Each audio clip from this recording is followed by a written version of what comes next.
ইমানদার আমাদের কার্যকলাপের মধ্যে পরিচিত হয়ে যায়, আমাদের কার্যকলাপের মধ্যে এই আচরণ ফুটে ওঠে, যখন মসজিদে আসে তখন মানে আল্লাহু আকবার, আল্লাহ বড়। মসজিদ থেকে যখন বাইর হয়ে যায় তখন আমি ক্ষমতাকে বড় মনে করি, চেয়ারকে বড় মনে করি, ঠিক কি ঠিক না? ক্ষমতাকে বড় মনে করি, তখন আর আল্লাহকে বড় মনে করি না, যদিও মুখ দ্বারা স্বীকার করি না, মুখ দ্বারা বলি না, কিন্তু কার্যকলাপের দ্বারা এটাই বুঝাতে চাই যে আল্লাহ মসজিদে গেলে তুমি বড়, বাহিরে গেলে অন্য কেউ বড় হতে পারে নাকি? পারে? যদি মনে করি তাহলে ঈমান থাকবে না, যাবে। এটাই হলো শিরিক, আল্লাহর সমকক্ষ মনে করা।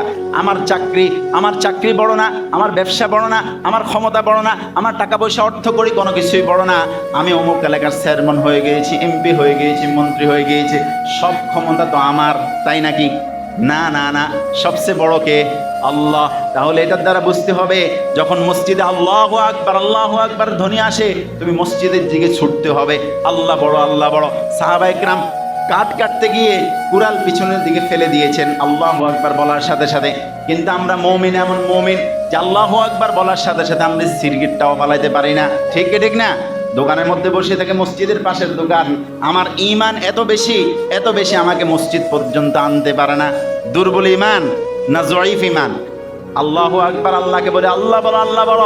যখন এলান ফজরের সময় এসেছে, আসসালাতু খায়রুম মিনান নাওম বলা হয়েছে, ঘুম থেকে নামাজ বড়, ঘুম থেকেও কি নামাজ বড়, নামাজ উত্তম।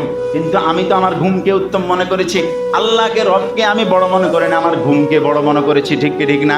তাহলে বুঝতে হবে আল্লাহু আকবারের ধ্বনি আমার কানের মধ্যে যখন আসে, তখন আমার ব্যবসা হোক, চাকরি হোক, যত কিছু হোক, সব কিছু ছোট, আল্লাহর আওয়াজ বড়। কার আওয়াজ বড়?